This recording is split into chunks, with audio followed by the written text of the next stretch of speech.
Hello all. నేను మీ రచనా వరకు. Welcome to Federal Telangana. ఇప్పుడు తెలంగాణ రాష్ట్రం మొత్తం వినిపిస్తున్న ప్రశ్న ఒకటే. జర్నలిస్ట్ అంటే ఎవరు? రేవతి అరెస్టు ఉదంతం తర్వాత ముఖ్యమంత్రి రేవంత్ రెడ్డి అసెంబ్లీలో దీని గురించి ప్రస్తావిస్తూ, అసలు జర్నలిస్ట్ అంటే ఎవరు? ఐఎన్‌పీఆర్ డిపార్ట్‌మెంట్ ప్రకారం రికగ్నిషన్ ఇచ్చినటువంటి ఐఎన్‌పీఆర్ డిపార్ట్‌మెంట్ రికగ్నైజ్ చేసినటువంటి వాళ్ళు జర్నలిస్టులా? అసలెవరు జర్నలిస్ట్ అంటే ఎవరు? వాళ్ళ లిస్ట్ మీరు పంపించండి అని చెప్పి డైరెక్ట్‌గా జర్నలిస్ట్ సంఘాలకి వాళ్ళని ఉద్దేశించి అన్నారు. అలా జర్నలిస్ట్ కాకుండా ఇటువంటి చర్యలు అంటే సోషల్ మీడియా ముసుగులో గావచ్చు, జర్నలిస్ట్ అన్న పేరుతో, యూట్యూబ్ పేరుతో ఇలా కుటుంబాన్ని ఆఖరికి ఆ వ్యక్తి విమర్శలతో ఆగకుండా కుటుంబాన్ని కూడా విమర్శించినటువంటివి చేస్తే క్రిమినల్స్‌గా పరిగణిస్తాము. ఒకవేళ మీరే మీ జర్నలిస్ట్ లిస్ట్‌లో ఉన్న వాళ్ళు ఇటువంటి చర్యలు చేస్తే మీరేం జేస్తారు? అన్ని ప్రశ్నించారు. ఇదంతా కూడా ఒక సెన్సేషన్‌గా మారింది. ఈవెన్ దేవులపల్లి అమర్ గారు కూడా దీని గురించి మాట్లాడుతూ, ఇది యాక్చువల్‌గా లైవ్‌లో జరిగింది గాదు. ఒక జర్నలిస్ట్‌కి ఉండేటువంటి రెస్పాన్సిబిలిటీ ప్రకారం కొంత ఎడిట్ చేసి విమర్శల్ని ప్రదర్శించొచ్చు, చెప్పొచ్చు. కొంత ఎడిట్ చేసి ఉండొచ్చు. కానీ ఆ బాధ్యత కూడా చూపించలేదు అన్నారు. సో, ఈ మొత్తం నేపథ్యంలో మనం గమనిస్తే, ఇప్పుడు మీడియాకి అది వీడియోస్ గావచ్చు, లేకపోతే ప్రింట్ మీడియా ఏదైనా గావచ్చు, ఇప్పుడున్న జనరేషన్‌కి ఎక్కువగా విజువల్ మీడియానే ఎక్కువ కనిపిస్తుంది గాబట్టి, ఈ మీడియాకి గేట్ కీపర్స్ అవసరమా? దీని మీద నియంత్రణ అవసరమా? ఇట్లా ఎటువంటి రెగ్యులేషన్ లేకుండా పోతున్నటువంటి కంటెంట్ ప్రజల్ని ఎలా ప్రభావితం చేస్తుంది? ఇటువంటివి అరికట్టాలంటే ఒక బెటర్ సొసైటీ కోసం జర్నలిజం ఎలా ఉండాలి? జర్నలిస్టులు ఎలా ఉండాలి? ఈ విషయాల గురించి మనతో మాట్లాడడానికి ఈరోజు ఫెడరల్ తెలంగాణలో ఉన్నారు. జర్నలిస్ట్ నరేంద్ర చలసాని గారు. Welcome to Federal Telangana sir. అలాగే రమణాచారి గారు జర్నలిస్ట్. నమస్తే sir and welcome to Federal Telangana. ముందు నరేంద్ర గారు మీరు చెప్పండి. ఇప్పుడున్నటువంటి మన తెలుగు స్టేట్స్ పర్టిక్యులర్‌లీ తెలంగాణ తీసుకుందాము. ఇండిపెండెంట్ జర్నలిజం అనేది ఎంత వరకు ఉందనుకుంటున్నారు? అలా జర్నలిస్ట్ కదా! రేవంత్ రెడ్డి గారు లేవదీసిన ప్రశ్న ఎవరు జర్నలిస్ట్ అనేది సరైన సమాచారం లేకనో, సరైన అవగాహన లేకనో ఆయన ఆ ప్రశ్న లేవదీశారనుకుంటున్నాను. జర్నలిస్ట్ అనేది కేవలం ఆయన దృష్టిలో ఎవరంటే ఐఎన్‌పీఆర్ డిపార్ట్‌మెంట్ వాళ్ళే జర్నలిస్టులు. నా లిస్ట్ ఇవ్వండి. మిగతా వాళ్ళ సంగతి చూస్తాను. వాళ్ళని క్రిమినల్‌గా పరిగణిస్తానని ఒక పదం వాడారాయన. ఐఎన్‌పీఆర్ యొక్క అక్రిడిటేషన్ అనేది జర్నలిజానికి ఒక కొలబద్ద ఇప్పుడు కానే కాదు.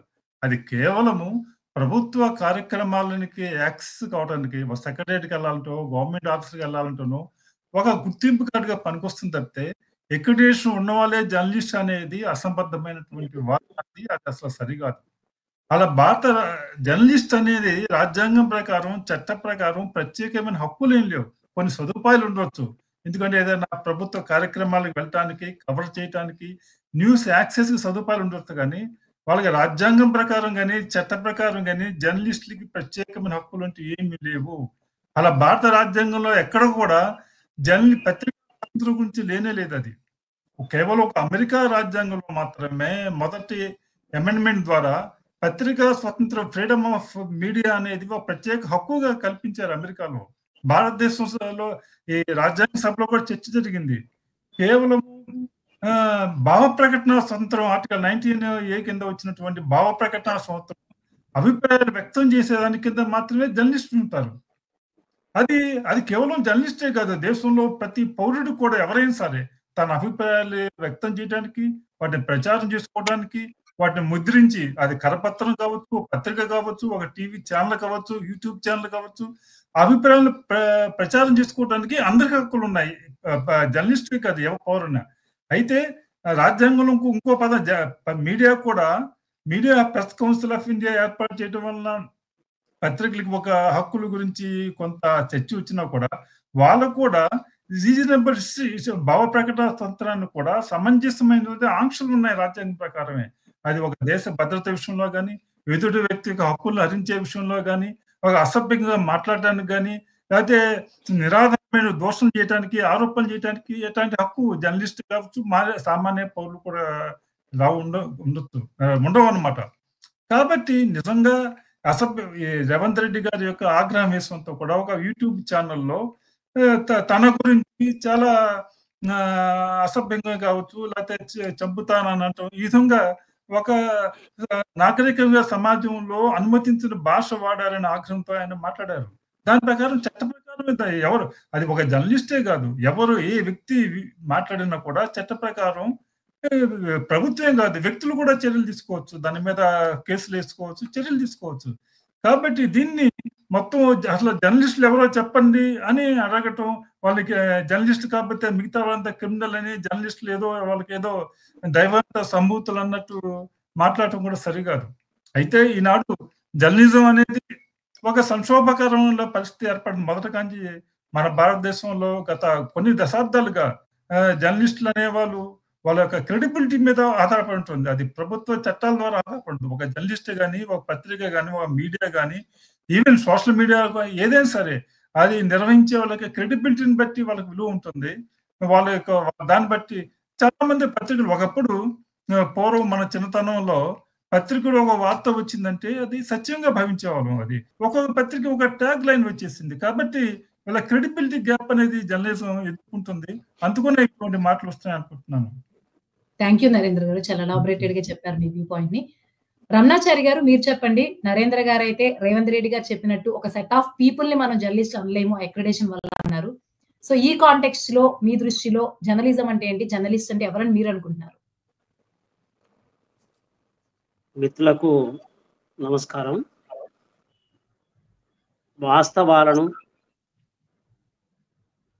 ప్రధానంగా పాలకులకు ప్రజలకు మధ్య అనుసంధానం చేసేటువంటి ప్రక్రియ సాగించే వాళ్ళే జర్నలిస్టులు. నిజాలు చాలా వరకు తెలియని వాడు తెలియజెప్పేవాళ్ళు. ఇట్లా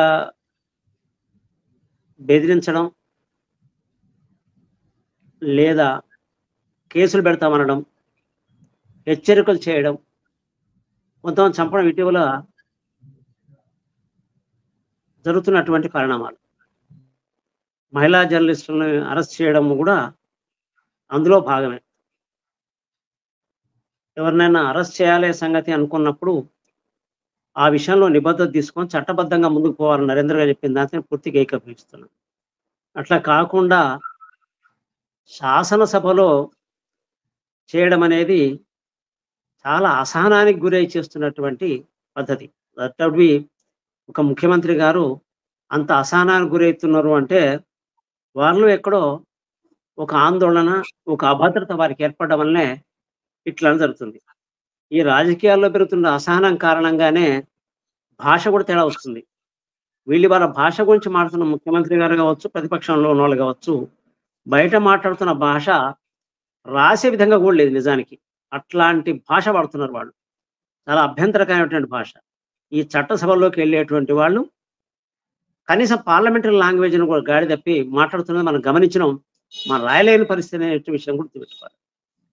మూడో విషయం ఏంటంటే ప్రజాస్వామ్యానికి పట్టుకొమ్మలు లేదా ప్రజాస్వామ్యంలో పెట్టిన 4 స్తంభాలు కనుక ఉన్నాయనుకుంటే దాంట్లో న్యాయ వ్యవస్థ, పాలనా వ్యవస్థ, చట్టసభలు, పోలీసు, 4వది మీడియా.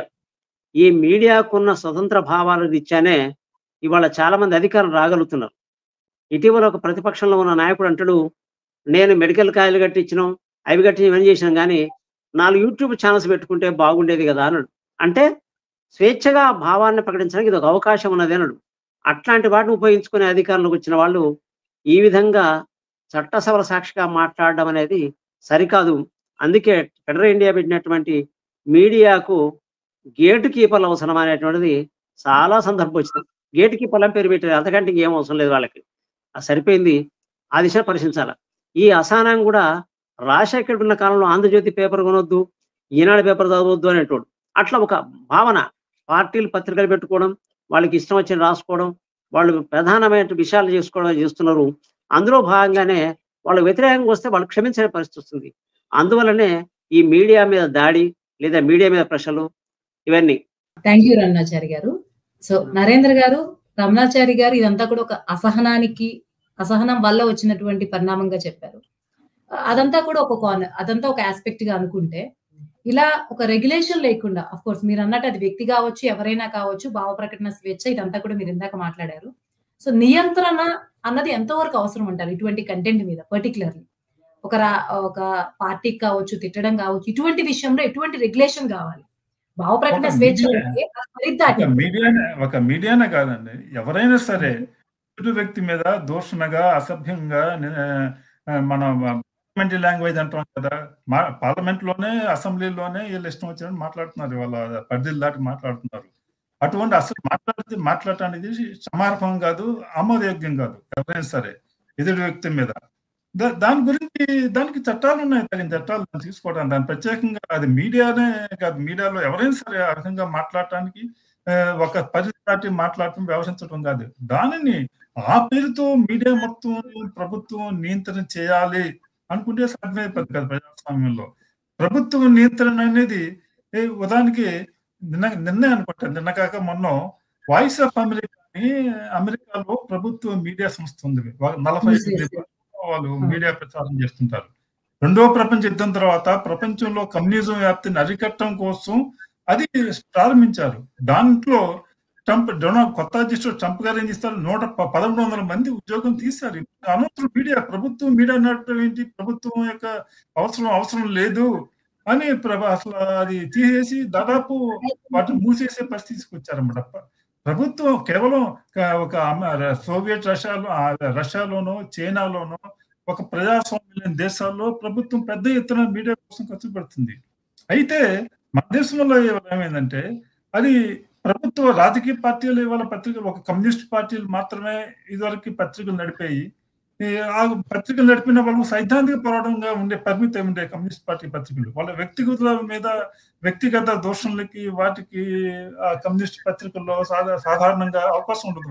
వాళ్ళ సైద్ధాంతిక విషయాలన్నీ ప్రచారం చేసుకోవడానికి, వాళ్ళ రాజకీయ ప్రత్యర్థుల యొక్క మీద దాడులు చేయడం మాత్రం ఉపయోగించిన వాళ్ళు.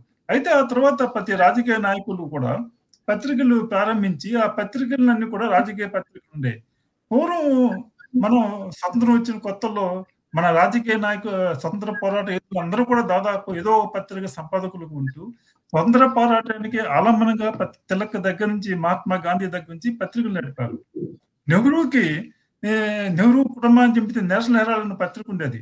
ఆ పత్రిక చలపతిరావు గారిని మన తెలుగు ఆయన ఎడిటర్గా ఉండేవారు. ఆ పత్రికలో నెహ్రూ గారి కుటుంబానికి చెందిన ఆ పత్రికలో నెహ్రూ ప్రభుత్వ విధానాలను విమర్శిస్తూ ఆయన సంపాదకలు రాసేవారు. ఆయన అంటే ఆ విధంగా అంత ఒక సంపాదకుడు దాన్ని నెహ్రూ గౌరవించేవారు అనమాట. నా ప్రభుత్వం గురించి కేవలం పొగడ్తలే కాదు, కానీ లోపాలు కూడా తెలియజెప్పడం అవసరం అని. అటువంటి వాతావరణం ఇవాళ సహనం కానీ ఎదుటి వారి భిన్నాభిప్రాయాలు వినటానికి కానీ మన దేశంలో అటువంటి పరిస్థితి లేకపోవటం. ముఖ్యంగా మన తెలుగు జర్నలిజంలో ఎప్పుడైతే 1983లో ఈనాడు తెలుగుదేశం పార్టీకి ప్రచార వాహనంగా మారింది, అప్పటి నుంచి పత్రికల స్వరూపం మారింది. అంతకుముందు కూడా ఆంధ్రజ్యోతి పత్రికలు ప్రారంభించింది ఒక కాంగ్రెస్ ఎంపీ ఆయన కేఎల్ ప్రసాద్. అయినప్పుడు కూడా కేఎల్ ప్రసాద్ ఉన్నంత వరకు ఆంధ్రపత్రిక కాంగ్రెస్ వాళ్ళకి ప్రచారం ఉపయోగపడినా కూడా అది దాంట్లో ఇతర పార్టీల వాళ్ళని అసభ్యంగా రాయటం, దూషించడం కానీ ఆయన ఉన్నంత వరకు ఉండేది కాదు. కేఎల్ ప్రసాద్ గారు ఉన్నంత వరకు అదే ఆ పత్రికను ఉపయోగించుకుని నాళ్ళ వెంకటేశ్వరరావు గారు 2 సార్లు రాజ్యసభ సభ్యత్వం పొందినప్పుడు కూడా ఆ పత్రిక పరిధిలో పనిచేసేది. కానీ ఆ తర్వాత కాలంలో మొట్టమొదటిసారిగా సాక్షి పత్రికని కేవలము ఇవాళ రాజకీయాల్లో మనుగడ సాగించాలంటే ఒక మీడియా అవసరం అని కేవలం తమ కుటుంబ రాజకీయ ప్రచారం కోసం లేకపోతే అస్తిత్వం కోసం సాక్షి పత్రిక స్టార్ట్ చేశారు. అదేవిధంగా డెక్కన్ క్రానికల్, ఆంధ్రభూమి కాంగ్రెస్ ఎంపీ సారథ్యంలో ఉండేవి. ఉన్నప్పుడు కూడా వాళ్ళు కాంగ్రెస్ పార్టీ పత్రికలు అయినప్పుడు కూడా ఒక పరిధిలో పనిచేశారు. ఇవి అటువంటి పరిధిని ఇవాళ మీడియా దాటిపోతున్నాయి. ఇవాళ విధంగా రాను ఏమైందంటే ప్రభుత్వాలే మీడియాని కంట్రోల్ చేయటం. ఉదాహరణకి ఎమర్జెన్సీలో ప్రపంచంలోనే ఒక ప్రజాస్వామ్య దేశంలో ప్రెస్ సెన్సార్షిప్ అనేది విధించింది కేవలం భారతదేశంలో మాత్రమే. ఎమర్జెన్సీ సమయంలో ఆనాడు దాదాపు ఇండియన్ ఎక్స్ప్రెస్ వంటి 1-2 పత్రికలు తప్పితే అన్ని ప్రభుత్వానికి లొంగిపోయాయి. ఎవరు కూడా ఎమర్జెన్సీకి వ్యతిరేకంగా నిలవలేదు. ఆ క్రమంగా ఏమైందంటే నూతన ఆర్థిక సంస్కరణ వచ్చిన తర్వాత మీడియా మేనేజ్మెంట్ అంతా కూడా పరిశ్రమల చేతుల్లోకి వెళ్ళిపోయి అది పరిశ్రమల యొక్క నడుపుకోవడానికి ఈ మీడియాని ఒక సాధనంగా ఉపయోగిస్తున్నారు. ఉదాహరణకి టైమ్స్ ఆఫ్ ఇండియా యొక్క ప్రొపరేటర్ సమీర్ జే ఒకసారి అన్నాడు, I want a stenographers to run A news paper, not a journalist అన్నారు ఆయన. అంటే స్వతంత్ర భావాలు ఉన్నటువంటి రచయితలు నాకు అవసరం లేదు, నేను చెప్పినట్టు రాసేవారు, నా అవసరమైనట్టు నా వ్యాపారానికి పనికొచ్చేవాడు రాసేవారు నాకు కావాలని స్పష్టంగా అని చెప్పారు. అటువంటి ధోరణి వాళ్ళ మీడియాలో ప్రదర్శిస్తుంది. మీడియా కావచ్చు, టెలివిజన్ ఛానల్స్ కావచ్చు, కేవలం కొన్ని వ్యాపార ప్రయోజనాల కోసం అధికారంలో ఎవరుంటే వాళ్ళకి అనుగుణంగా పనిచేయడం కోసం అనుగుణంగా పనిచేయటం వల్ల మొత్తం మీడియా క్రెడిబిలిటీ వాళ్ళ ప్రశాంతంగా తయారవుతుంది అనమాట. థ్యాంక్ యూ నరేంద్ర గారు. రమణాచారి గారు, ఇక మెయిన్ పాయింట్ ఆఫ్ డిస్కషన్‌కి వద్దాము. మీడియాకి ఇప్పుడున్న పరిస్థితుల్లో ఈ డిజిటల్ మీడియాకి మెయిన్‌లీ గేట్ కీపర్స్ అవసరమా కాదా? ఉంటే ఏ రకంగా ఉంటే ప్రాక్టికల్‌గా పాసిబిలిటీ ఉంటుంది ఫెడరల్ సొసైటీ కోసం? మీరు పెట్టిన హెడ్డింగే చెంపపెట్టులాగా ఉంది. గేట్ కీపర్లు అవసరమా అనేటువంటిది. సరే, ఇవన్నీ ఎందుకు వస్తున్నాయంటే ప్రధాన పత్రికలు ఏవైతున్నాయో వాటిలో పూర్తి స్వేచ్ఛ లేదు. పూర్తి స్వేచ్ఛ అంతా యాజమాన్యాల నిర్ణయం మీదనే ఆధారపడి ఉంటుంది. ఈవెన్ ఎడిటర్లకు కూడా స్వేచ్ఛ లేదు, విలేకరులకు అసలే స్వేచ్ఛ లేదు. దీనికి కారణం ఏమిటంటే యాడ్స్, ప్రింటింగ్ పేపరు, సర్క్యులేషను అట్లా చేసుకోవడం కోసం వివిధ రాజకీయ పార్టీలకు కొమ్ము కాసేటువంటి నిర్ణయాలు తీసుకోవడం వల్ల ప్రజలు, ప్రజాస్వామికతలు లేదా పౌర సమాజం డిజిటల్ మీడియా లేదా సోషల్ మీడియా వైపు పూర్తిగా మళ్ళింది. దాని మీద డిపెండ్ అవుతున్నది. సోషల్ మీడియాను డిపెండ్ అవ్వడం వల్లనే అది వాళ్ళ అధికారాలు నిర్ణయించే పరిస్థితికి వచ్చింది. అంటే తప్పులు, పాలకుల యొక్క తప్పులు నిష్కర్షగా, నిర్మోహమాటంగా, ప్రజాస్వామికంగా మరియు పారదర్శకంగా చూపిస్తుంది. అందువల్ల దీని గొంతు నొక్కడం కోసం అని చెప్పేసని ఎన్నడూ లేనంతగా దాడి మొదలైంది. ఇందువల్లనే సోషల్ మీడియాలో భయపడుతున్నది ఎందుకంటే వీళ్ళు ఎవరికి భయపడలేరు. అక్రమాలను, దుర్మార్గాలను, మోసాలను అన్ని చెప్తున్నారు, స్పష్టంగా తెలియజేస్తున్నారు.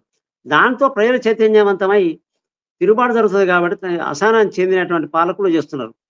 నిజానికి వాళ్ళ రేవంత్ రెడ్డి గారు అధికారంలోకి వచ్చిందంటే ఆయన మెయిన్ మీడియా కంటే కూడా సోషల్ మీడియాని ఎక్కువ సపోర్ట్ చేసిన విషయాన్ని మర్చిపోయినట్టున్నారు వారు. ఎందుకంటే అధికారంలో ఉన్నప్పుడు ఒకలాగా మాట్లాడడం, అధికారం లేనప్పుడు మరోలాగా మాట్లాడడం అనేది రాజకీయ నాయకులకు ఒక ఆనవాయితీగా మారిపోయింది.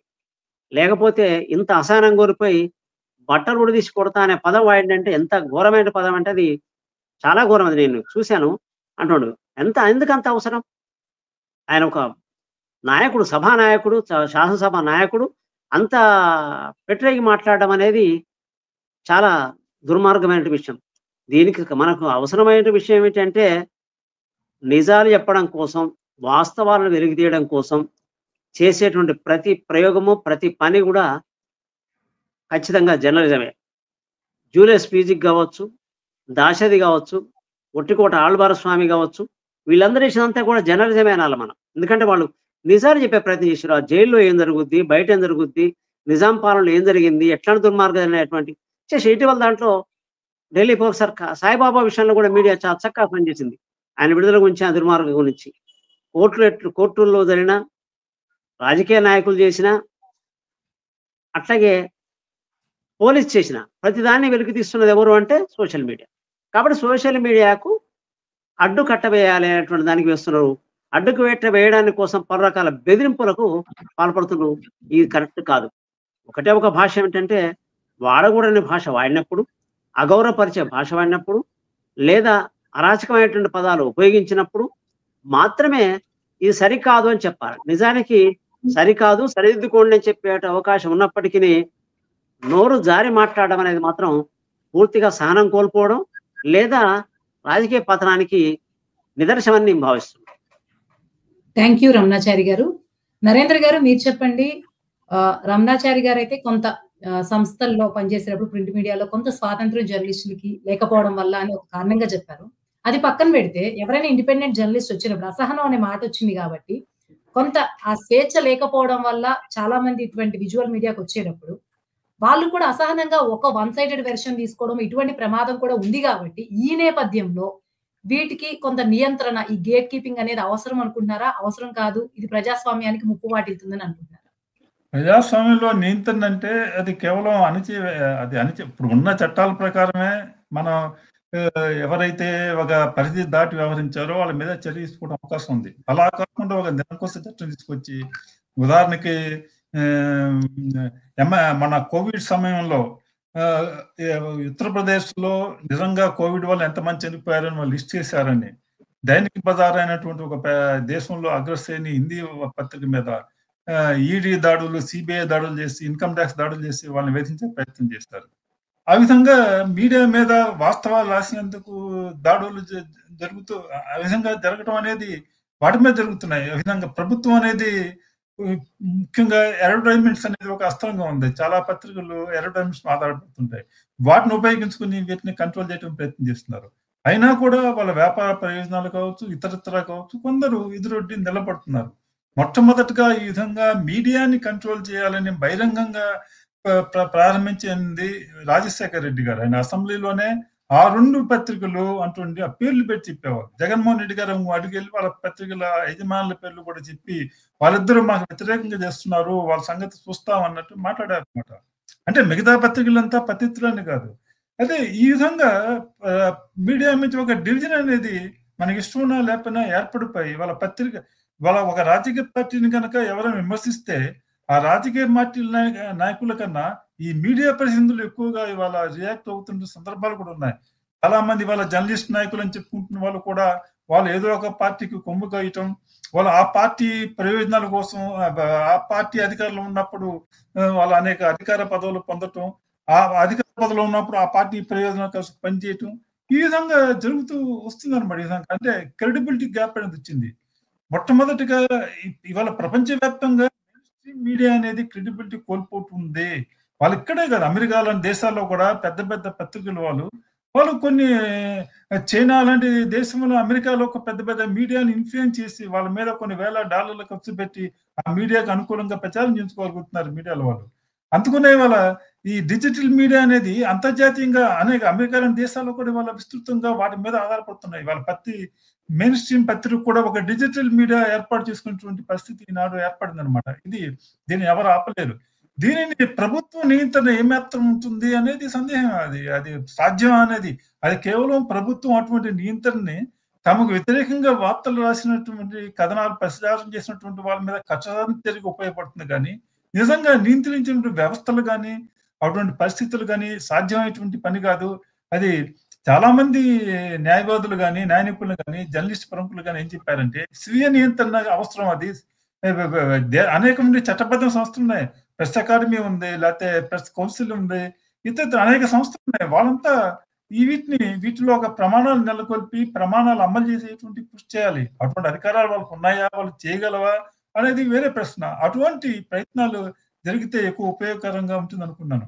అయితే రాజకీయ పార్టీలు కూడా డిజిటల్ మీడియా తమ ఎన్నికల ప్రచారం కోసం రాజకీయ ప్రయోజనం వాడుకోవటం అనేది 2014 నుంచి నరేంద్ర మోదీ నుంచి ప్రారంభమైంది.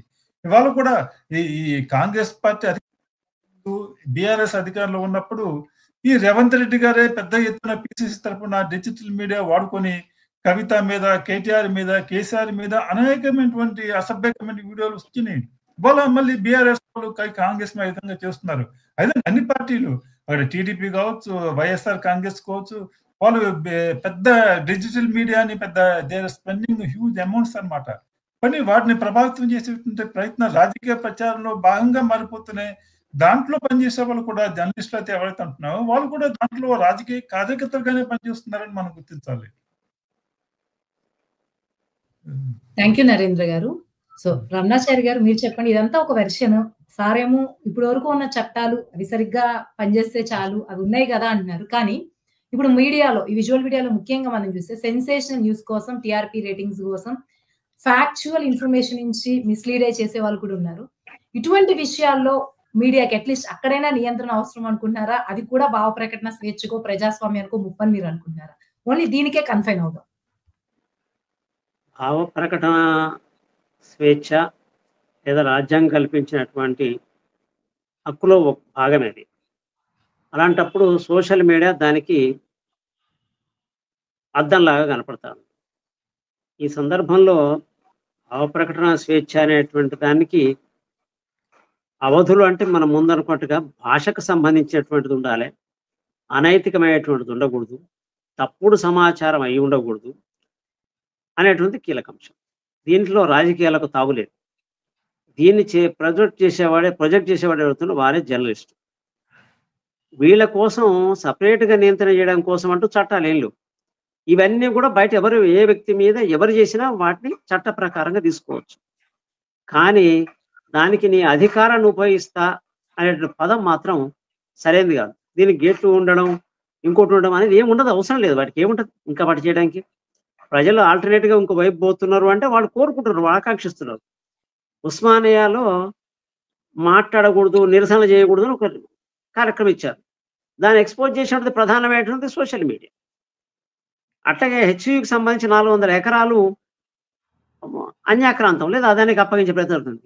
దీన్ని ప్రధానంగా ఎక్స్‌పోజ్ చేసింది సోషల్ మీడియా. ఇట్లా ప్రతి విషయాన్ని, ఇసుక దోపిడీ గాని, ఇంకో వనరుల దోపిడీ ఏ విషయం దానికొచ్చినా గూడా ఏం జేస్తున్నారు? కార్పొరేట్ సంస్థలకు ఎందుకు అప్పగిస్తున్నారు? ఈ ప్రజలకు చెందాలి గదా! అనేటువంటి ప్రజల పక్షాన నిలబడి పోరాడుతున్నటువంటిదే సోషల్ మీడియా లేదా మీడియా. అలాంటప్పుడు నీకు నచ్చలేదని చెప్పేసని దీనికి ఏదో జేస్తా అనేటువంటి పద్ధతి మాత్రం సరైనది గాదు. అట్లాంటివి ప్రజాస్వామ్యానికి గొడ్డలి పెట్టు లాంటివి అనేటువంటిదే నేను భావిస్తున్న అంశం. దీనికి చట్ట పరిధిలో మాత్రమే పోవాలే. చట్ట విషయంలో ఏదుంటే అది చేసుకోవచ్చు. ఇప్పటికే వాళ్ళు చేసుకుంటున్నారు. క్రిమినల్ కేసులు పెట్టడం, రాజకీయ నాయకులు మాతో ఇట్లా మాట్లాడానని కేసులు పెడుతున్నారు. కేసులకు సంబంధించి మళ్ళీ నడుస్తూనే ఉన్నాయి. ఇక మీడియా అనేటువంటిది మోసపూరితంగా గిన చేస్తే, అంటే అన్యాయమే గనక చేస్తే ఖచ్చితంగా చర్య తీసుకునే అవకాశం ఉంది. దానికోసం ప్రత్యేకంగా దానికి కొన్ని రూల్స్, రెగ్యులేషన్స్ ఫ్రేమ్ చేసుకోవాల్సిన అవసరం లేదు. అట్లాగే ఎవరు జర్నలిస్టు అని చెప్పేసి అన్నప్పుడు, నువ్వు గుర్తించేటువంటి వాడు జర్నలిస్ట్ కావాల్సిన అవసరం లేదు. నీ గుర్తింపు కోసం పనిచేయాల్సిన అవసరం లేదు. ప్రజలు కోరుకున్నారు, మీడియా చేసింది, విషయాలు చెప్తున్నారు. దీనికి నువ్వు నిజానికంటే అది గుర్తించి నువ్వు ఇయ్యాల కార్డులు. ఎందుకంటే ఈ విషయంలో కూడా ఒకటొచ్చింది అంటే, ఎవరు తెలంగాణ వాదులు, ఎవరు తెలంగాణ ఉద్యమకారులు అనేటువంటి ఒక చర్చ జరిగింది. ఉద్యమకారులు ఎవరంటే నేను చెప్పిన ఒకటే మనం చెప్పాల్సిన ఒకటే మాట ఏందంటే, మీ రికార్డ్స్ ఉంటది ఎవరు ఉద్యమాలు చేసిర్రు ఏం సంగతో. దాంట్లో ఉద్యమకారులు ఎవరో నీకు తెలవనట్టుగా చెప్పడం ఏంది? ఇంకొక మాట కూడా వస్తది దీంట్లో ఏంటంటే, రేవంత్ రెడ్డి గారు తెలంగాణ ఉద్యమంలో లేరు వారు. అందువల్ల కూడా తెలంగాణ సంస్కృతి వారికి అబ్బలే. ఎందుకంటే వారు ఆంధ్రాకు సంబంధించిన నాయకుడు చంద్రబాబుకు అనుకూలంగా పనిచేశారు. తెలంగాణ మీద తుపాకీ కూడా సమస్య ఉన్నది. కాబట్టి కూడా వారేందంటే, ఈ పూర్తిగా తెలంగాణ సంస్కృతిని, తెలంగాణ భావజాలాన్ని అర్థం చేసుకోలేకపోతున్నారు. లేదా ఇమ్మడలేకపోతున్నారు. వారు అట్లనే చేస్తున్నారు. నేను ఇట్లనే ఉంటా, నేనే చేస్తా అనడం అనేటువంటిది ఈ సినిమా కాదు కదా హీరోయిజం చేయడానికి. ఇది ప్రజాస్వామిక వ్యవస్థ. ప్రజాస్వామ్యాన్ని కాపాడేటప్పుడు చాలా జాగ్రత్తగా, అదుపు తప్పకుండా, నోరు జారకుండా నువ్వు గౌరవించిన రోజునే నిన్ను మీడియా గౌరవిస్తది, లేదా ప్రజలు గౌరవిస్తారని గుర్తుపెట్టుకోవాలి. దీనికి గేట్లనేవి ఏవీ లేవు. ఏ గేట్లనేది పద్ధతే కాదు. అసలు ఆ ఊహించడం కూడా సరైనది కాదని నేను భావిస్తున్నాను. థ్యాంక్ యూ రమణాచారి గారు. ఓకే, ఫైనల్ గా చర్చ ముగింపుకు వచ్చేసాం. నరేంద్ర గారు మీరు చెప్పండి, ఫైనల్ గా జర్నలిస్ట్ అని ఎవరైనా సరే, ఆస్పైరింగ్ జర్నలిస్ట్ అయినా ఏదైనా సరే, కొంత సోషల్ మీడియాకి, జర్నలిజం కి ఒక ప్రొఫెషనల్ జర్నలిస్ట్. ఓకే, ఇప్పుడు చర్చలోకి Jaya Vindhyala, high court advocate and human rights activist కూడా యాడ్ అయ్యారు. So welcome to Federal Telangana ma'am. So చర్చ మధ్యలో ఉన్నాము. సో మీకు సందర్భం తెలుసు కాబట్టి మీడియా మీద ఒక కంట్రోల్ లేదా ఒక గేట్ కీపర్స్ లాంటిది అవసరం అనుకుంటున్నారా, లేకపోతే అది ప్రజాస్వామ్యానికి ముప్పు కలిగేలా చేస్తుందని అనుకుంటున్నారా? అంటే ఇప్పుడు మీరు అంటున్నదంటే గేట్ కీపర్, ప్రజాస్వామ్యము, ఇవన్నీ కూడా చాలా పెద్ద పెద్ద మాటలు అనుకుంటా. ఎట్లానంటే ప్రతి మీడియాకి కూడా ఎవరికి వాళ్ళు సెల్ఫ్ కంట్రోల్ అనేది చాలా ఇంపార్టెంట్. అయితే మీరు ఏ సందర్భంలో ఇది అంటున్నారు అనేది కూడా నేను యాక్చువల్గా లేట్గా జాయిన్ అయ్యాను కదా, దాని నుండి కొంచెం మీరు తప్పకుండా జయ్ గారు, నేను ఎవరికైనా సెల్ఫ్ డిసిప్లిన్ కూడా చాలా ఇంపార్టెంట్. గేట్ కీపర్ ఉండాల్సిన అవసరం లేదు, లేకపోతే ఎవరో కంట్రోల్ చేయాల్సిన అవసరం లేదు. ఎవరంతా ఇప్పుడు నేను జస్ట్ మీరు కాంటాక్ట్స్ అడిగారు కాబట్టి ఒక్కసారి అది బ్రీఫ్ చేస్తాను. అదే ఇప్పుడు రేవతి అరెస్ట్ తర్వాత రేవంత్ రెడ్డి గారి దీని గురించి అసెంబ్లీలో మాట్లాడుతూ, జర్నలిస్టులు అంటే ఎవరు, లిస్ట్ ఇవ్వండి నాకు, ఆ లిస్ట్ లో కాకుండా ఎవరైనా వారి పేరుతో ఇటువంటి క్రిమినల్ యాక్షన్స్ ఇటువంటివి వాటికి పాల్పడితే నేను క్రిమినల్స్ గా పరిగణిస్తాను అని కొంచెం పరుష పదప్రయోగమే చేశారు. ఈ నేపథ్యంలో అడిగిన క్వశ్చన్ ఇది. ఓకే, అయితే ఇప్పుడు మీరు అడుగుతున్న దానికి గేట్ కీపర్స్ కానీ లేకపోతే ఇంకేదో పదం వాడారుగా మీరు, సెల్ఫ్ కంట్రోల్. అంటే కంట్రోల్ కూడా లేకుండా పోయింది కదా ఈ వీడియో విషయంలో, అయితే అది లేకుండా పోయింది. అందుకని అయితే ఇది ఉండడానికి కారణం ఏమైంది అంటే, ఒక హేట్రేట్ అనేది రాజకీయాల మధ్య కానీ మీడియా మధ్య కానీ చాలా, అంటే ఇది ఎందుకు మొదలైందో తెలియదు. ఒక హేట్రేట్ క్రియేట్ చేయడం చేతనే ప్రజలు కానీ లేకపోతే దాన్ని వీక్షిస్తున్నటువంటి వీక్షకులు కానీ ఇష్టపడతారు అనేది ఒక ట్రెండ్ అనేది ఈ మధ్య సొసైటీలకి చొప్పించారు. ఆ చొప్పించడం చేత ఏమైతుందంటే లాంగ్వేజ్ వాడటం కూడా ఎవరిద్దరు వాళ్ళు తోసింది మాట్లాడుతున్నారు. ఈవెన్ ఆ విధంగా మన రేవంత్ రెడ్డి గారు యాజ్ ఏ ముఖ్యమంత్రిగా ఉండి అన్పార్లమెంటరీ లాంగ్వేజ్ వాడితే కూడా అది కూడా తప్పే.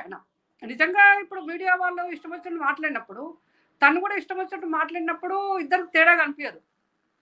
అది కూడా ఇక్కడ ఇంపార్టెంట్ ఒకటి గమనించుకోవాల్సిన అవసరం ఉంది. కాబట్టి ఇది మన కాన్స్టిట్యూషన్లో ఉంది. ఆర్టికల్ 120 కానీ లేకుంటే 210 కానీ ఈ రెండు కూడా లాంగ్వేజ్ని ఎట్లా కంట్రోల్ చేయాలి, ఏంది ఏం కథ అంటే భాషా ప్రాతిపదిక మీద అఫీషియల్ లాంగ్వేజ్ డిఫరెంట్. ఆ తర్వాత ఈ భాషను కూడా ఎట్లా మాట్లాడాలి, out of the parliament, out of the assembly, in assembly, in parliament అనేది కూడా అందులో చూపించబడింది. ఒక హ్యాండ్ బుక్ కూడా ఉంది వీళ్ళు ఏ విధంగా మాట్లాడాలి అనేది. కాబట్టి నిజంగానే మీడియా వాళ్ళు ఇష్టం వచ్చిన మాట్లాడినప్పుడు దాన్ని కంట్రోల్ చేసేటందుకు అన్ని పగ్గాలు గవర్నమెంట్ దగ్గర ఉన్నాయి మనం మాట్లాడే కంటే. ఆ విధంగా చేయొచ్చు. థ్యాంక్ యూ జయ్ గారు. ఇంకో క్వశ్చన్, మీరు లాయర్ అండ్ అడ్వకేట్ కాబట్టి ఇటువంటి లాంగ్వేజ్ వచ్చినప్పుడు, ఇటువంటి లాంగ్వేజ్ యూజ్ చేసినప్పుడు లేదా ఇటువంటి కంట్రోల్ లేనప్పుడు అది చట్టపరంగా ఎటువంటి చర్యలు తీసుకోవచ్చు? ఇటువంటి కేసెస్ నిజంగా కంటెంట్ వల్ల కావచ్చు, వే ఆఫ్ లాంగ్వేజ్ వల్ల కావచ్చు, అలాంటి కేసెస్ ఎన్ని ఫైల్ అవుతాయి, ఎన్ని చివరి వరకు వచ్చి ఒక ఎగ్జాంపుల్ గా ఉండేటువంటి శిక్షలు పడుతున్నాయి? టోటల్ గా లా కంట్రోల్ లో దీన్ని ఎలా చూడొచ్చు? అంటే కస్టమ్స్, తర్వాత డే టు డే జరిగేటువంటి బిజినెస్ ఏరియా, ఇవన్నీ కూడా వీటి మీద ఇన్ఫ్లుయెన్స్ ఇస్తుంది. లాంగ్వేజ్ అనేది ఒక పర్టికులర్గా ఈ భాష ఇట్లనే మాట్లాడాలి అనేది ఏ ప్రాంతంలో కూడా లేదు. ఆ యొక్క వ్యక్తి యొక్క లేక వ్యక్తుల యొక్క సమూహాల యొక్క ఏరియా యొక్క ట్రెడిషన్ బట్టి కూడా ఉంటుంది. అక్కడ ట్రెడిషన్ కానీ కస్టమ్స్ కానీ వాళ్ళు వాడే లాంగ్వేజ్ కానీ తర్వాత వాళ్ళ యొక్క విద్య కానీ ఇవన్నీ కూడా దాని మీద ఇన్ఫ్లుయెన్స్ ఉంటుంది. ఆ ఇన్ఫ్లుయెన్స్ ను మనము 100% ఇక్కడ అంటే భారతదేశం మొత్తము విద్యను కలిగి ఉన్న వ్యక్తులు లేకపోతే ఒక చైతన్యం కలిగి ఉన్న వ్యక్తులు లాంగ్వేజ్ మీద కూడా పట్టు సాధిస్తారు. అది ఇక్కడ లేదు భారతదేశంలో. లాంగ్వేజ్ అనేది దాని మీద పట్టు తీసుకోవడానికి సంపూర్ణమైనటువంటి విద్యా విధానం కానీ విద్యలో కానీ విద్యను ప్రజల దగ్గర తీసుకెళ్ళటం కానీ జరగలేదు ఇప్పటి వరకు. కాబట్టి భాష అనేది కూడా దాని మీద ఎవరికి ఎట్లా ఉంటుంది, వాళ్ళు పుట్టినటువంటి పెరిగిన వాతావరణం ఇవన్నీ కూడా అంటే ట్రెడిషన్స్ అండ్ కస్టమ్స్ అనేది చాలా ఇంపార్టెంట్ రోల్ పనిచేస్తుంది అందులో. అది ఇప్పుడు జరుగుతున్నట్టు భాష అనేది ఒకప్పుడు చాలా రోజుల కిందట చాలా ఏళ్ళ నుండి రంగనాయకమ్మ గారు ఈ భాష ఇట్లా వాడొద్దు ఇట్లా వాడొద్దు అని చెప్తూనే ఉంటాను. చెప్తున్నా కూడా ఈరోజు అట్టడు వర్గాల వరకు కూడా ఈ భాషను మాట్లాడే విధానం వాళ్ళకి తెలిసిన లాంగ్వేజ్ లో మాట్లాడుతున్నారు. వాళ్ళు అనుకున్న లాంగ్వేజ్ డే టు డే వాళ్ళు ఏదైతే పని చేస్తున్నారో అక్కడున్న వాతావరణం బట్టి వాళ్ళు వాడుతున్నారు. కాబట్టి భారతదేశంలో భాష మీద ప్రావీణ్యత పొందాలంటే కూడా ఫస్ట్ ఎడ్యుకేషన్ ఇంపార్టెంట్, తర్వాత చైతన్యం అవసరం. ఇదే సేమ్ పరిస్థితి ఈరోజు పార్లమెంట్ లో కానీ అసెంబ్లీ కానీ మనం అప్పుడప్పుడు వింటూ ఉంటాం. భాష అంటే చదువు లేని వ్యక్తులు, తర్వాత విజ్ఞానం లేని వ్యక్తులు, తర్వాత దీని మీద ఒక అవగాహన లేనట్టు వ్యక్తులు కూడా ఈరోజు పార్లమెంట్లోకి అసెంబ్లీకి వెళ్ళటం చేత వాళ్ళు కూడా అదే మాట్లాడుతున్నారు వాళ్ళు వచ్చిన ట్రెడిషన్ కస్టమ్స్ వీటన్నిటి మీద. కాబట్టి కంట్రోల్ అనేది చైతన్యము జరిగినప్పుడే ఈ కంట్రోల్ ఇదంతా అవుతుందని నేను అనుకుంటున్నాను. వీటి మీద చట్టము ఇదంతే చట్టము ఆటోమేటిక్గా ఒక అబ్యూజివ్ లాంగ్వేజ్ వాడినప్పుడు చట్టం తన పని తాను చేసుకుంటూ పోతుంది. అయితే అందులో శిక్ష పడతాయా పడవా అనేది సెకండరీ. ఎందుకంటే దాంట్లో అవన్నీ చూస్తారు. అసలు ఈ వ్యక్తి వచ్చిన బ్యాక్గ్రౌండ్ అంటే ఎందుకు వాడాల్సి వచ్చింది లాంగ్వేజ్ ఇవన్నీ చూస్తుంది కోర్టు. కాబట్టి శిక్షలు పడతాయా పడాయా అనేది అది అప్పుడు ఉన్నటువంటి సర్కమ్స్టాన్సెస్ మీద ఆధారపడి ఉంటుంది మేడం. థ్యాంక్ యూ జయ్ గారు. ఫైనల్ గా చర్చ ముగింపుకి వచ్చేసి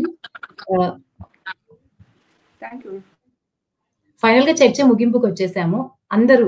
నరేంద్ర గారు జస్ట్ 2 minutes లో దీని గురించి ఫైనల్ గా మీరు ఏమనుకుంటున్నారో కన్క్లూడింగ్ స్టేట్మెంట్స్ ఇవ్వండి. నరేంద్ర గారు ఫస్ట్ మీరు చెప్పండి. అదే మీడియా అనేది మీడియా గవర్నమెంట్ సంబంధాలు ఎప్పుడు కూడా డెలికేట్ గా ఉంటాయి.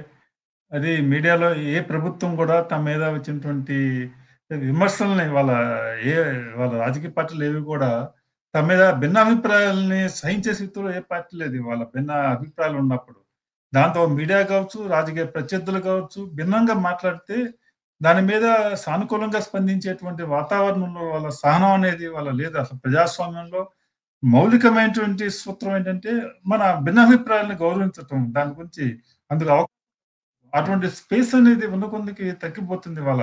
దానివల్ల మీడియా కూడా దాంట్లో పెద్ద విక్టిమ్ అవుతుంది వాళ్ళ. సోషల్ మీడియా కావచ్చు, మెయిన్ స్ట్రీమ్ మీడియా కావచ్చు. దాంతో ఈ విధంగా దీన్ని కొందరు విశృంఖలంగా ఈ మీడియాది కేవలం దుర్భాషలే కాదు, దాన్ని రాజకీయాల్లో అస్త్రంగా వాడుకోవటం కూడా మామూలుగా అయిపోయింది. కాబట్టి ఇది ఈ స్వీయ నియంత్రణ వలన ఇది సాధ్యం కావాలి తప్పితే విడిగా సాధ్యం కాదనమాట. థ్యాంక్ యూ నరేంద్ర గారు. రమణాచారి గారు మీరు చెప్పండి మీ కన్క్లూడింగ్ స్టేట్మెంట్స్. నియంత్రణ అనేది ప్రజాస్వామిక హక్కులకు భంగం కలిగించే అటువంటి అంశంగానే గుర్తిస్తాను నేను. అయితే ఈ భాష వాడేటప్పుడు అధికారంలో ఉన్న వాళ్ళకు ఇంకెక్కువ బాధ్యత ఉంటుంది. వాళ్ళు చాలా జాగ్రత్తగా మాట్లాడాలి. రాజకీయం అనేది ఒక పవిత్ర కార్యం. వాళ్ళు ఇంకా జాగ్రత్తగా మాట్లాడాలి. మాట్లాడే సందర్భంలో కూడా మహిళల పట్ల, మేధావుల పట్ల లేదా సమాజ సేవకుల పట్ల వాడేటువంటి భాష కూడా సున్నితంగా ఉండాలి, సునిశ్చితంగా ఉండాలి. మార్పును తెచ్చే విధంగా, తప్పును సరిచేసే విధంగా ఉండాలి కానీ బెదిరించే విధంగా ఉండకూడదు. అది సరికాదు. ఎందుకంటే ప్రతి ఒక్క అంశం మీద ఒక్కొక్కరికి ఒక అభిప్రాయం ఉంటుంది. దీన్ని భేదాభిప్రాయాలు ఉండొచ్చు, భిన్నాభిప్రాయాలు ఉండొచ్చు. అవి సత్యాలు కావచ్చు, అసత్యాలు కావచ్చు. వాటికి జవాబు చెప్పేటువంటి ఓపికతోని వ్యవహరించి సహనం పాటించినప్పుడే ప్రజాస్వామ్య వ్యవస్థ పరిణమిల్తది. లేదంటే ఇది అరాచకంగా మారేటువంటి అవకాశం ఉంది. ఇవాళ ఒకరి పేరు మనం చెప్పుకుంటున్నప్పటికీ రేవంత్ రెడ్డి గారు ఇప్పుడు ఇది చాలా కాలంగా చాలా మంది చేస్తున్న విషయమే. చాలా మంది పార్లమెంట్లో కానీ, అసెంబ్లీలో కానీ, బయట కానీ వాళ్ళు మాట్లాడుతున్న భాష మీద నియంత్రణ పెట్టాలి. నిజానికి వాళ్ళ మీద క్రిమినల్ కేసులు పెట్టాలి. ఆ చట్టపరిధిలో పెట్టేటువంటి బాధ్యత న్యాయ వ్యవస్థ తీసుకోవాలి. లేనట్టయితే దాన్ని ఎక్స్పోజ్ చేసే బాధ్యత సోషల్ మీడియా తీసుకుంటుంది. ఆ తీసుకునేటువంటి దాన్ని గౌరవించాల్సిందే. దీనికి మనం గౌరవించాలని మనం అనుకున్నతో పాటు దీనికి పౌర సమాజం మద్దతును కూడగట్టాల్సిన అవసరం ఉంటుంది. ఎందుకంటే విద్యార్థులు, యువకులు, కార్మికులు, మేధావులు, బుద్ధిజీవులు చాలా మంది దీని పట్ల అసహనంగా ఉన్నారు. కానీ వాళ్ళకు వేదిక కావాలి. అట్లాంటి వేదికలు కల్పించి చర్చించి ముందు తీసుకుపోతేనే ఈ మీడియాకు ఉన్నటువంటి స్వేచ్ఛ అనేది హరించకుండా కాపాడబడుతుంది. సో ఇంతటితో ముగిద్దాం sir. Right right madam, thank you. Right. Okay sir.